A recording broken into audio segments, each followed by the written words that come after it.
ಸಮಸ್ಯೆಗಳನ್ನು ಇಟ್ಕೊಂಡು ಇಲ್ಲಿ ಬಂದಿದ್ದೀವಿ. ನಮ್ಮ ಸಮಸ್ಯೆಗೆ ನೀವು ಸ್ಪಂದಿಸಿ ನಮ್ಮ ಸಮಸ್ಯೆಯನ್ನ ಬಗೆಹರಿಸಿ ಅಂತ ಹೇಳ್ತಾ ಅನೇಕ ಸಮಸ್ಯೆಗಳನ್ನ ಒಂದು 10 ಬೇಡಿಕೆಗಳನ್ನು ಇಟ್ಕೊಂಡು ಬಂದಿದ್ದೀವಿ. ಬೇಡಿಕೆಯನ್ನು ಕೂಡ ಈಡೇರಿಸಿಲ್ಲ.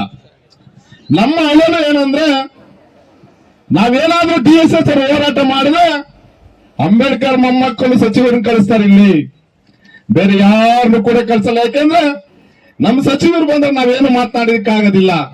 ನಮ್ಮ ಬಾಯೆಲ್ಲ ಕಟ್ಟಾಕುವಂತ ಕೆಲಸವನ್ನ ಈ ಸರ್ಕಾರಗಳು ಮಾಡ್ಕೊಂತ ಬಂದಿದ್ದೇವೆ. ಆದ ಕಾರಣ ನಾವು ಜಾಸ್ತಿ ಹೊತ್ತು ನಿಮ್ಮನ್ನ ಕಾಯಿಸೋದಿಲ್ಲ. ನಾವು ಅನೇಕ ಬೇಡಿಕೆಗಳನ್ನ ಇಟ್ಕೊಂಡು ಬಂದಿದ್ದೀವಿ. ಅನೇಕ ಬಳ್ಳಾರಿ ಜಿಲ್ಲೆಯ ಸಮಸ್ಯೆ ಇದೆ, ಬೆಂಗಳೂರು ಸಮಸ್ಯೆ ಇದೆ.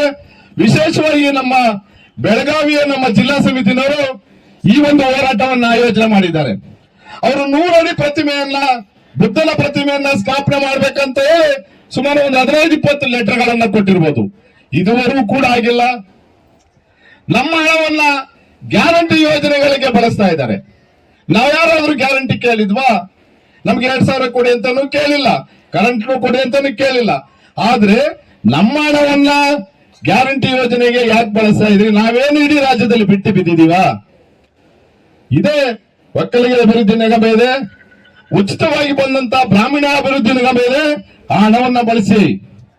ನೀವೇನ ಕೊಡೋದಾದ್ರೆ ನಮ್ಮ ಮನೆಗಳಲ್ಲಿ ನಿಮ್ಮ VAR ಇರ್ತಾರೆ, ಯಾರು ದಲಿತ ಇರ್ತಾರೆ ಅವ್ರನ್ನ ಹುಡುಕಿ ಕೊಡಿ, ನಾವು ಸ್ವಾಗತ ಮಾಡ್ತೀವಿ. ಆದ್ರೆ ನಮ್ಮ ದುಡ್ಡು ಬಿಟ್ಟು ಬಿದ್ದಿಲ್ಲ. ಯಾವುದೇ ಕಾರಣಕ್ಕೂ ತಾವು ಯೋಜನೆಗೆ ಬಳಸಬೇಡಿ. ಮತ್ತೆ PTCL ಕಾಯ್ದೆಯನ್ನ ತಾವೆಲ್ಲ ತುಂಬಾ ಕಷ್ಟಪಟ್ಟು ತಂದಿದ್ದೀರಿ.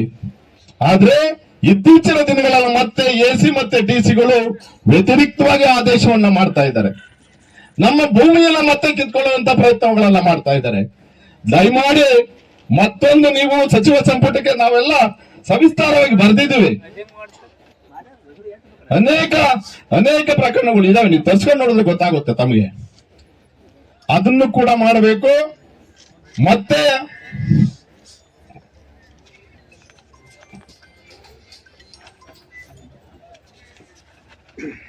ಮೇಲೆ ನಿರಂತರವಾಗಿ ದೌರ್ಜನ್ಯಗಳು ನಡೀತಾ ಇದ್ದಾವೆ. ಆ ದಲಿತರ ಮೇಲೆ ದೌರ್ಜನ್ಯ ಆದಾಗ ಕೌಂಟರ್ ಕೇಸನ್ನ ಮಾಡ್ತಾರೆ. ನಿಮ್ಮ ಪೊಲೀಸ್ ಠಾಣೆಗಳು, ಅನೇಕ ಪೊಲೀಸ್ ಠಾಣೆಗಳು ದಲಿತರ ಮೇಲೆ ದೌರ್ಜನ್ಯ ಆದಂತ ಸಂದರ್ಭದಲ್ಲಿ ಅವರೇ ಕರೀತಾರೆ. ಯಾರು ದೌರ್ಜನ್ಯ ಮಾಡಿರ್ತಾರೆ ಅವ್ರನ್ನೇ ಕರೀತಾರೆ. ನೀವೊಂದು ಕೌಂಟರ್ ಕಂಪ್ಲೇಂಟ್ ಅನ್ನ ಕೊಡಿ, ಅಂತ ಹೇಳಿ ಕಂಪ್ಲೇಂಟ್ ತಗೊಂಡು ಆ ಕೇಸನ್ನ ಡಮ್ಮಿ ಮಾಡುವಂತ ಪ್ರಯತ್ನ ಮಾಡ್ತಾ ಇದ್ದಾರೆ. ನೀವಿರುವಂತ ಸಂದರ್ಭದಲ್ಲಿ ಇಡೀ ರಾಜ್ಯದಲ್ಲಿ ಯಾರಾದ್ರೂ ಕೂಡ ದಲಿತರ ಮೇಲೆ ದೌರ್ಜನ್ಯ ಆದಂತ ಸಂದರ್ಭದಲ್ಲಿ ಆಯಾ ಜಿಲ್ಲೆಯ ಜಿಲ್ಲಾಧಿಕಾರಿಗಳು ಮತ್ತೆ ಜಿಲ್ಲಾ ಪೊಲೀಸ್ ವರಿಷ್ಠಾಧಿಕಾರಿಗಳನ್ನ ಯಾರನ್ನಾದ್ರೂ ಹೊಣೆಗಾರರನ್ನಾಗಿ ಮಾಡಿದೀರಾ ನೀವು?